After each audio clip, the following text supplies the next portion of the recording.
Hello students, turning point technical classes के YouTube channel पर आपका फिर से एक बार स्वागत है। जैसा कि हम लोग चैप्टर कवर कर रहे थे शेयर स्ट्रेंथ ऑफ सॉइल, आज उसी को कंप्लीट करेंगे। और आप लोगों को बताना चाहूँगा कि ये लेक्चर मैंने जानबूझकर हिंदी में इसको प्रिपेयर किया है, क्योंकि इंग्लिश की टेक्निकल टर्म्स बहुत हार्ड हैं और जो हमारे हिंदी मीडियम के स्टूडेंट्स हैं उनको थोड़ा समझने में मुश्किल रहेगी। और बाकियों को भी आप पढ़ के समझ सकते हैं इंग्लिश मीडियम वाले, क्योंकि मैं जो भी नोट्स हिंदी में बनाता हूँ वो इंग्लिश के एग्जैक्ट कॉपी पेस्ट ही होते हैं। तो थोड़ा सा कोऑपरेट कीजिए दिस टाइम। नेक्स्ट लेक्चर से वापस आपकी इंग्लिश में ही क्लासेस शुरू करेंगे। तो लास्ट चैप्टर में हमने लास्ट वीडियो के अंदर डायरेक्ट शेयर टेस्ट तक पढ़ा था, सॉइल की शेयर स्ट्रेंथ को आइडेंटिफाई करने के लिए। उसी लाइन में सॉइल के कुछ और टेस्ट जो कि इस्तेमाल किए जाते हैं सॉइल की शेयर स्ट्रेंथ के लिए, जैसे ट्राई-एक्सियल टेस्ट हो गया, अनकन्फाइंड कंप्रेशन टेस्ट हो गया, वेन शेयर टेस्टिंग हो गई, इनको थोड़ा डिटेल में समझने की कोशिश करते हैं।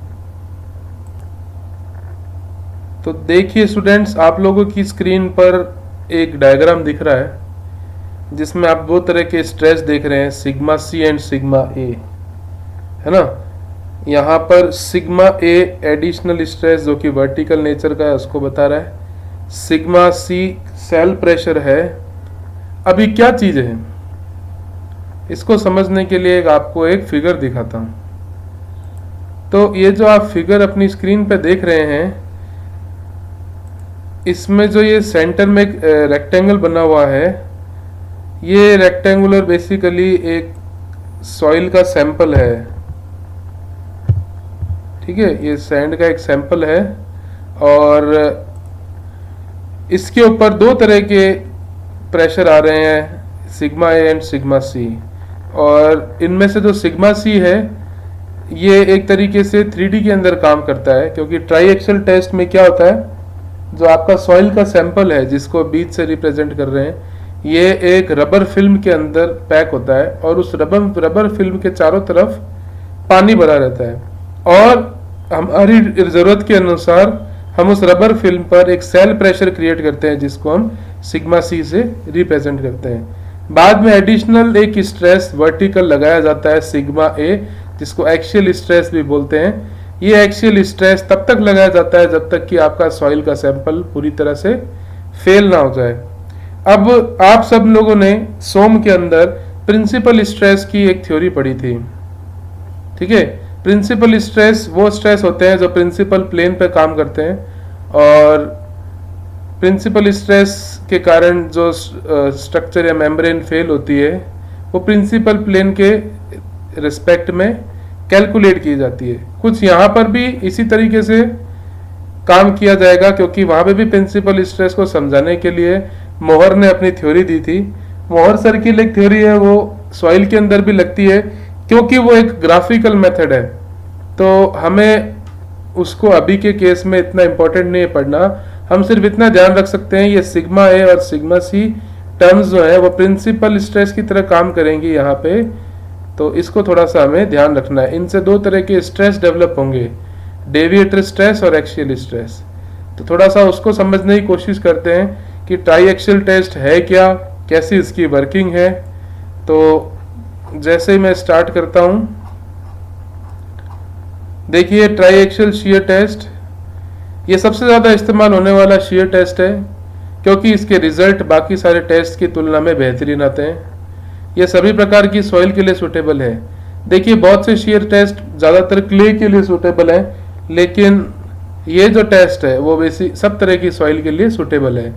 जो हमने डायरेक्ट शेयर टेस्ट किया था वो हमने सैंडी सॉइल के लिए किया था, अनकन्फाइंड करेंगे क्लेई सॉइल के लिए करेंगे, लेकिन ये एक यूनिवर्सल टेस्ट है, इसको आप कहीं किसी भी प्रकार की सॉइल के लिए कर सकते हैं। इसमें सभी प्रकार की सॉइल के लिए ड्रेनेज कंडीशन को कंट्रोल किया जा सकता है।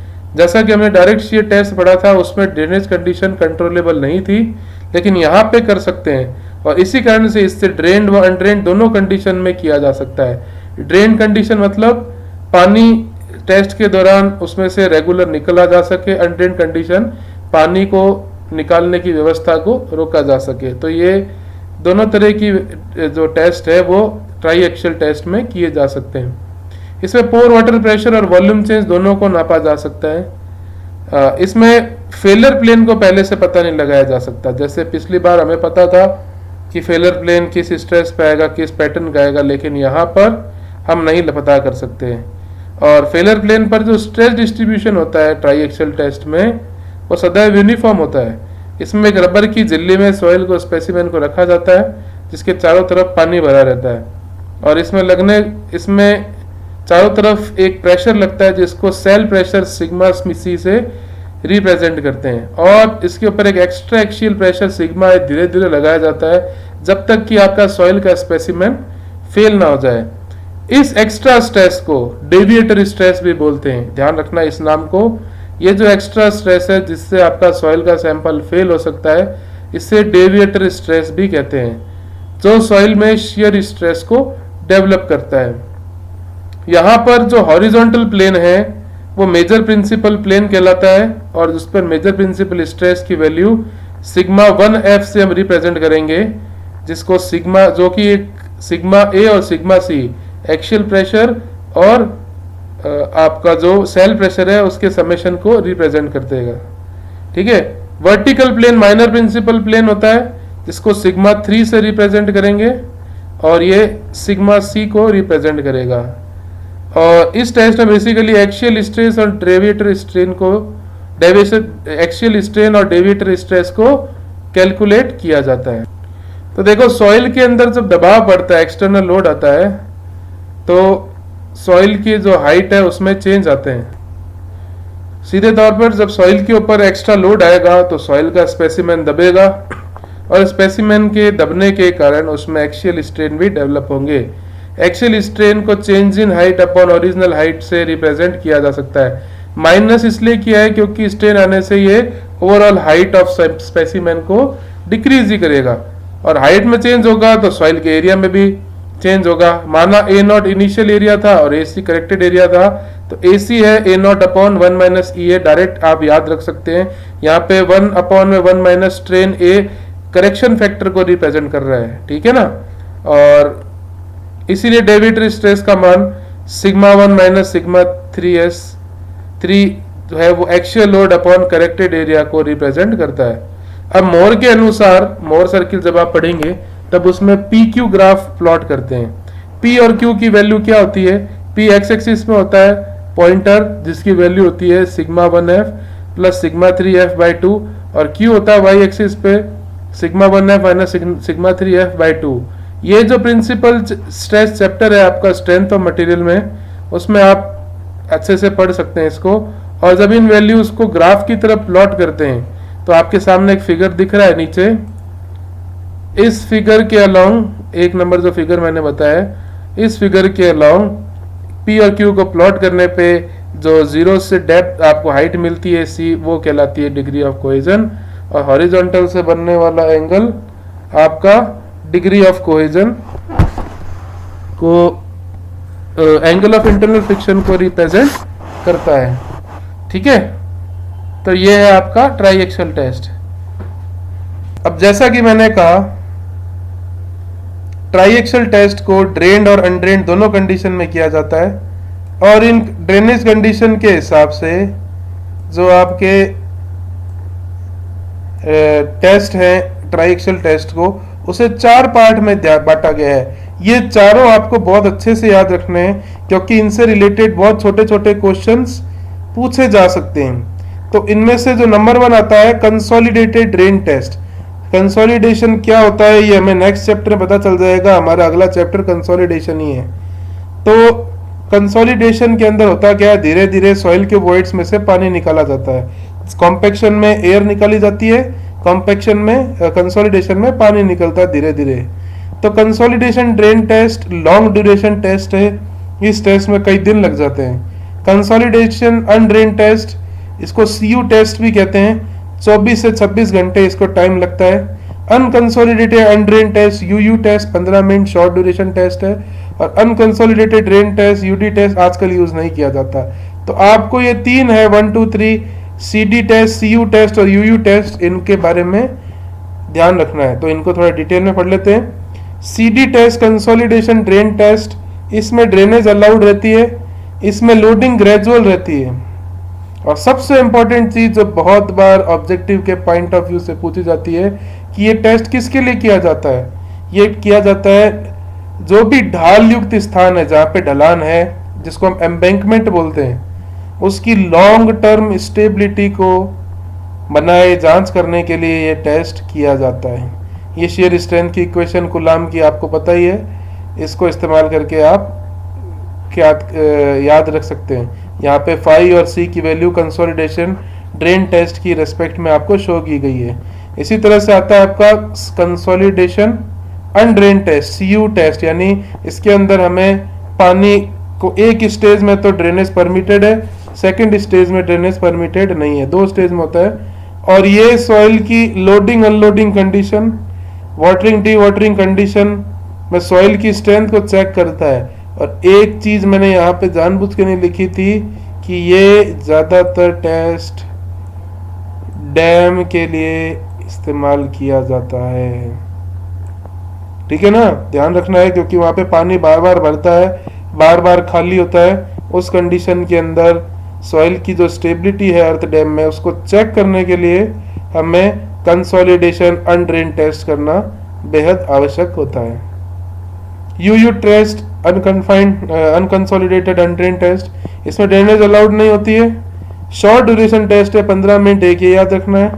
और ये सडन लोडिंग, अचानक से सॉइल के ऊपर लोड आ गया और रैपिड कंस्ट्रक्शन किसी सॉइल पे करना हो, वहां पर ये टेस्ट बहुत ज्यादा इंपॉर्टेंट है, ठीक है। इसी तरह से ये आपका ट्राई एक्सेल टेस्ट था। तो इससे जो इंपॉर्टेंट क्वेश्चन बन सकते हैं वो सबसे पहले बन सकते हैं इसके अंदर कि ट्राई एक्सेल टेस्ट किस तरह की सॉइल के लिए किया जाता है। तो इसका आंसर है ऑल ऑफ द अबव, सभी प्रकार की मिट्टी के लिए ये टेस्ट उपयुक्त है, ठीक है।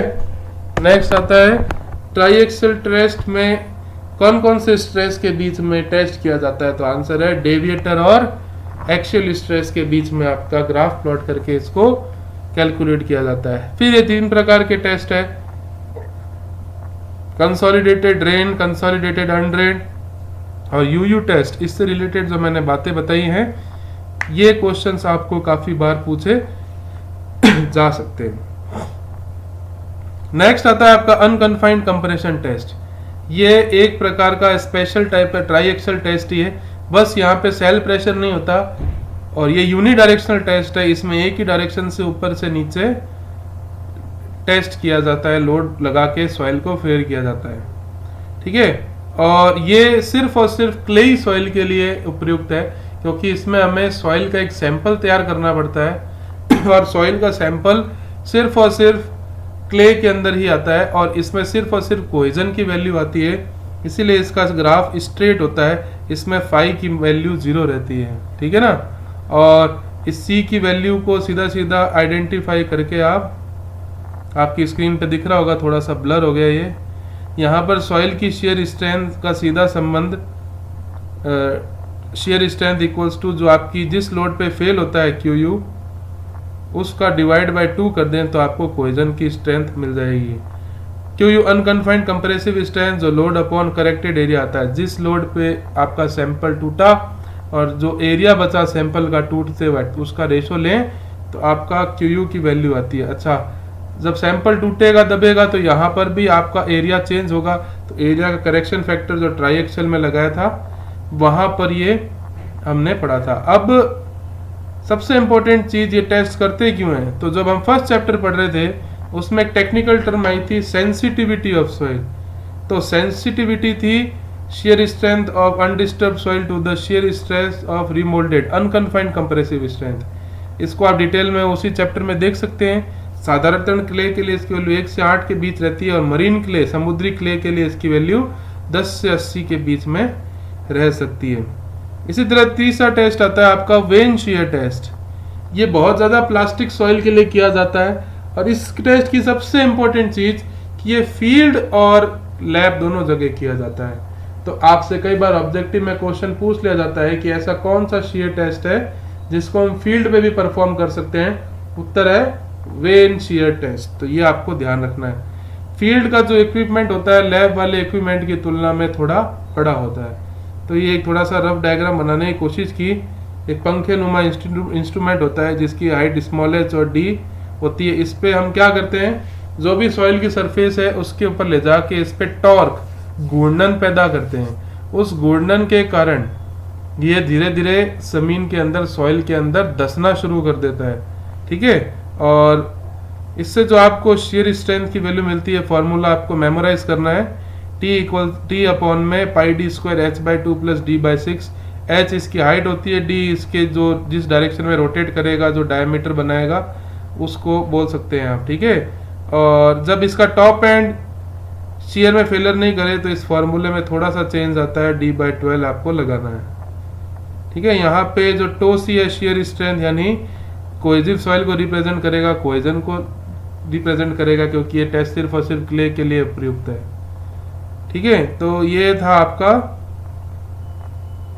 Vane shear test. एक चीज मैंने आपको बताई, ये चीज बहुत ध्यान रखनी है, अगर आपका शियर जो सॉइल है दोनों एंड पे हो रही है, टॉप और बॉटम में, तब तो आपका फॉर्मूले में डी बाई 6 रहेगा। अगर टॉप एंड में शियर ऑफ सॉइल फेल नहीं करे तो इसके अंदर डी बाई 12 आएगा, ये ध्यान रखना है। डी एक्चुअल में क्या है, ये जो इसको हम रोटेट करेंगे, घूर्णन करेंगे, तो घूर्णन करने के बाद जो यहाँ पर जो इस तरीके से इसके चारों तरफ, इसको तो नहीं लेना चाहिए, इस तरीके से गोल गोल घुमाएंगे तो इस तरीके से जो आपका बनेगा, तो उसका जो डायमीटर लेंगे हम, ठीक है, इसको रिप्रेजेंट करेगा ये। ठीक है, तो आप थोड़ा सा गंदा डायग्राम बनाए, समझने की कोशिश करना। तो ये था आपका शेयर स्ट्रेंथ ऑफ सॉइल। एक टॉपिक इसमें है मोहर सर्किल। मोहर सर्किल एक्चुअली ग्राफिकल मेथड है। मोहर सर्किल प्रिंसिपल स्ट्रेस पर रिप्रेजेंट करता है। जो आप चीज सोम के अंदर पढ़ेंगे प्रिंसिपल स्ट्रेस की, वो सेम कंसेप्ट यहाँ पे लगता है, और क्योंकि ग्राफिकल मेथड होने के कारण वो हमारे कोर्स में इंक्लूड, मतलब कोर्स में हो सकता है हो, लेकिन आपके ऑब्जेक्टिव के पॉइंट ऑफ व्यू से कोई इंपॉर्टेंस नहीं रखता।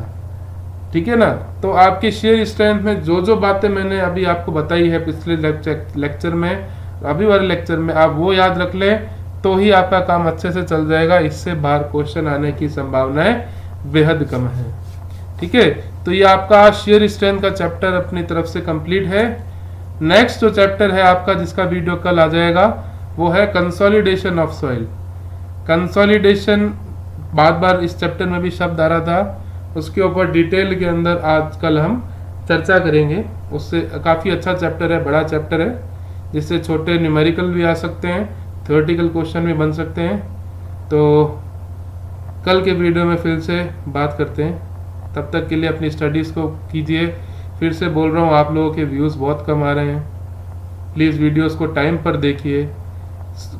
जहाँ तक हमें उम्मीद है, हमारा जो कोचिंग सेंटर है वापस से अगस्त के एंड में या सितंबर तक खुल सकता है। सब कुछ ठीक रहा तो खुल सकता है, तो जैसे ही खुलेगा, आज परमिशन मिली, हम तो कल से स्टार्ट कर देंगे आपकी। तब तक हमें इस वर्चुअल कार से जितना हो सके हमारा कोर्स कंप्लीट करना है, और जैसे ही हम ऑफलाइन मोड में आते हैं तो हमारा एक बार पढ़ा हुआ होगा, आपको फिर से एक बार सारा का सारा सब्जेक्ट हम रिवाइज करा देंगे। सेकेंड थिंग, ये सब्जेक्ट कंप्लीट होने के बाद मैं ऑब्जेक्टिव करवाऊंगा आप लोगों को, तो आप लोगों से रिक्वेस्ट है, प्लीज़ पढ़ते रहिए। और ऑब्जेक्टिव्स करने के बाद हम आप लोगों का एक टेस्ट भी लेंगे, चाहे गूगल क्लासरूम पे ले, चाहे कहीं पे भी ले। 50 क्वेश्चन 100 क्वेश्चन का रोज का एक रहेगा आपका। तो इस तरीके से अगर आप लोग मेहनत करेंगे तो ही काम बन पाएगा, अदरवाइज थोड़ा सा मुश्किल है। ठीक है, तो प्लीज़ करते रहें काम, पढ़ाई करते रहें अपनी, सोम की भी और इसकी भी। ठीक है, चलिए, थैंक यू।